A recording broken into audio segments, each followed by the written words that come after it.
All right, everybody, we are here to put the final pin in the Daniel Defense M4A1 RIS3 video after we had all of those initial problems with this rifle and kind of what happened, why it happened, what was going on, and how do I feel about this thing now, right? So keep in mind though, any company can have a problem. There's no manufacturer out there that's 100% at all times. And just bear that in mind as we go through this video. But good, bad, or indifferent, when something comes in for testing, whether it was a loaner, a keeper, or something that I personally purchased, whatever happens, whatever the problems or the good or the bad stuff is, you guys will always get to see that on camera. Because nobody gets a free pass, and that's what you guys should want and expect. Now, when I first bought the M4A1 RIS3, after having run several of them at events and stuff, and finally deciding I wanted to pick one up for myself, it started out pretty good. I got that first day out of there, a couple hundred rounds in it, had some fun, was pretty happy overall. But then the second day I went out, I just started to have a slew of problems, right? I was having stovepipe issues. I was having double feed issues. It just seemed the rifle was not running right, and it seemed to be pretty bad overall. It didn't matter what ammunition I was using. It didn't matter what magazine I was using, whether it was polymer, steel, aluminum, Daniel mag, P-mag, Lancer mag, it just didn't matter. I was still experiencing the same issues across the board, just having problem after problem. So I went out for another day of testing to see maybe if there was something going on and I could narrow down what part it was, fix it on my own, and kind of continue to review. I tried different Daniel Defense bolt and carrier groups. I tried different Daniel Defense upper receivers on the M4 lower, and I was having that same issue. All of that led me to believe the problem was most likely in the lower receiver, but it could still be a combination of some parts all over, because upon inspection, I noticed that there was pretty premature damage to the original M4A1, both in the safety area, which had been like jammed and impinged in the lower receiver. There was damage to the lower receiver pre-anodizing. And then after running a few hundred rounds through it, probably 5-ish hundred rounds at this point, there was some pretty aggressive, what I would say premature damage to the upper cam pin relief area in the upper receiver. The bolt seemed to be taking a little bit of a beating, so something just wasn't right.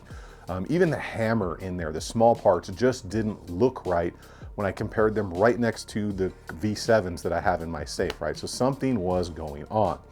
Now, for that reason, I decided I was going to go ahead and send the thing in for warranty, because it was obviously something more going on than I was going to fix here at home. And after sending it in for warranty, I got it back from Daniel Defense directly. They had changed the ejection port cover, they lubed the buffer tube, buffer spring, some other small parts and things like that, and just overall checked the rifle out, fired several rounds, both ejection port closed and open, and sent it back to me. So I went back out to the range and I experienced the same problem. So there was still something going on with the rifle. So at that point, having done all the things that I could literally do here at home, I got a hold of Chad from School of the American Rifle.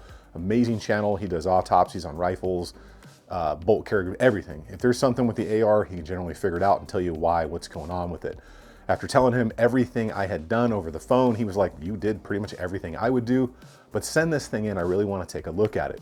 He was going to do a full autopsy, but it didn't take him more than about 5 seconds to figure out what the main issue with the rifle was, when he went ahead and put a USGI spec magazine gauge up in there and realized that one of the problems going on there was that the mag well had been broached or cut, whatever you want to call it, like off center and angled, and that was causing some problems with the magazine, which is putting pressure on the bolt, putting pressure on the hammer the wrong way. So just causing some issues. So basically after seeing that, I was like, okay, there's no real way to fix that. You can't re-mill or broach that lower receiver.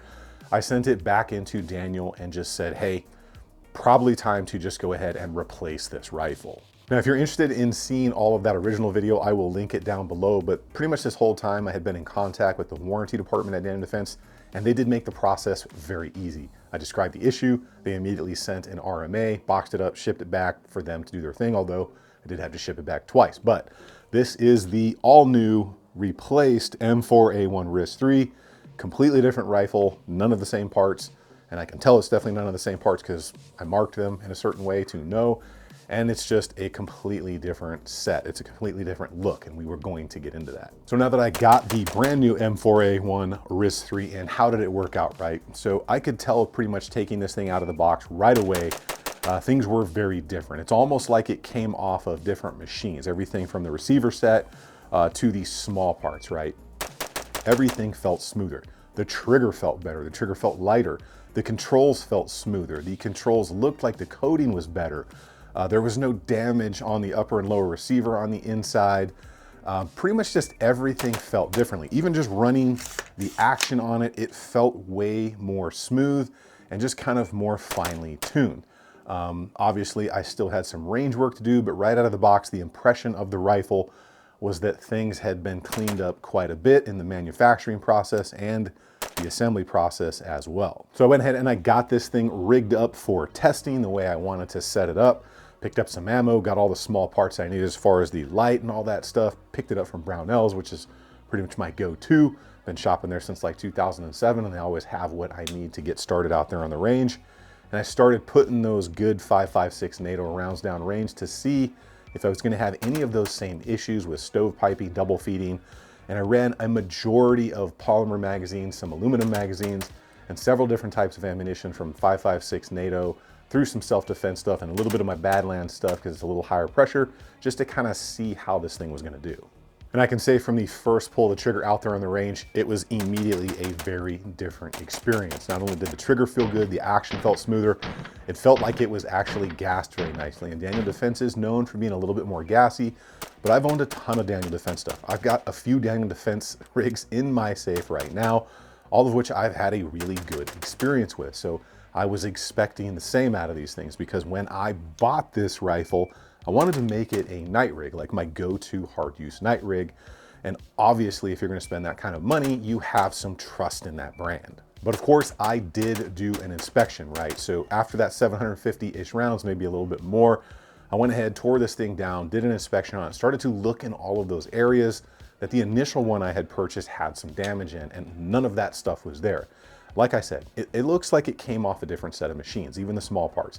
The trigger hammer looked better. The upper receiver was clean. There was no damage up in there. There was no premature wear on the bolt, and it didn't feel like anything was wrong. The magazine exchanges were cleaner. The mag well felt a little bit looser because the first one was pretty tight. It wasn't dropping mags free like all of my other Daniel Defense guns do because it was a little bit off. So ultimately, this one came in right.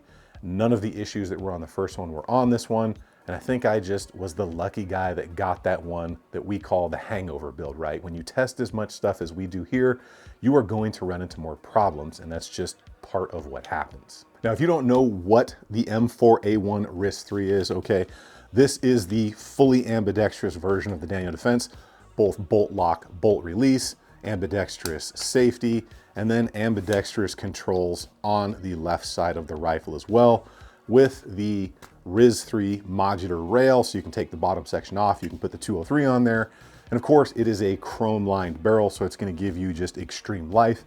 And Daniel Defense is known for having some pretty accurate chrome lined barrel because typically chrome lining can, take away from accuracy just even in the smallest amount. And then overall, it's got, the stuff that you would expect from Daniel, their furniture, and usually a higher quality of materials when it comes to the parts, and obviously a higher QC. Now, if you want the full specs on this thing, that's in the original video, or you can check that stuff out for yourself online. They are readily available everywhere. So what's my final opinion and what are my plans with this thing? So I'm glad they got it right. It runs good, it runs clean, it runs 100% reliable at this point.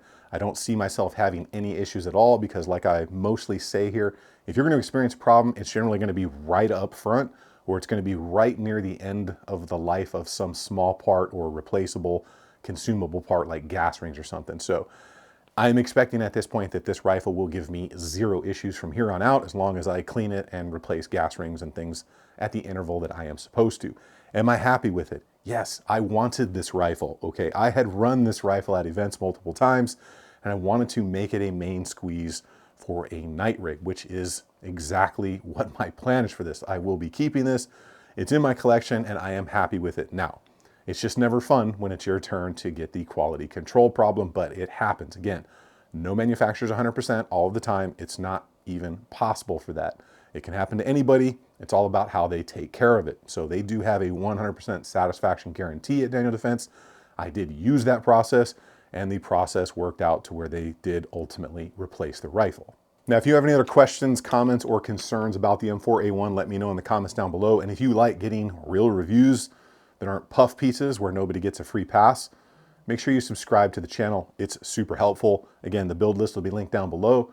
There'll be a QR code up in the corner for the build list if you are interested in that. It does help out the channel as well. And there's some ways over there to take advantage of things where you could save a few galactic credits. So keep doing things out on the range. Remember, if you stay ready, you ain't got to get ready. I will see you all on the next one.